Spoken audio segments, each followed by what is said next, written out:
పెళ్లి అనుకున్నప్పటి నుంచి ధూమ్ ధామ్‌గా ఎక్సైట్‌మెంట్‌గా ఉన్న నేను మెటల్ సాంగ్యం వచ్చేలోపు అదేంటో తెలియని బాధ.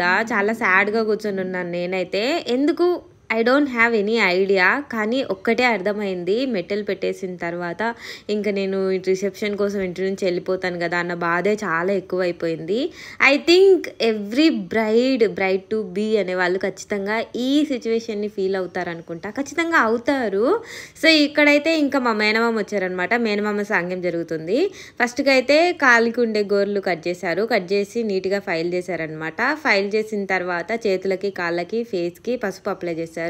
పసుపు అప్లై చేసేసి బొట్టు పెట్టారు. ఇంట్లో ఉండే ఆయిల్ మొత్తం తీసుకొచ్చి నా తల మీద వేశారు. సారీ, హెడ్‌కి ఆయిల్ పెట్టారు. ఆయిల్ పెట్టిన తర్వాత అక్షింతలు తీసుకునేసి మంచిగా ఆశీర్వాదం ఇచ్చారు. మేనమామ ఆశీర్వాదం అయిపోయిన తర్వాత మా అమ్మ అండ్ అలాగే ముత్తైదులు వచ్చేసి నలుగులాగా పెట్టారనమాట.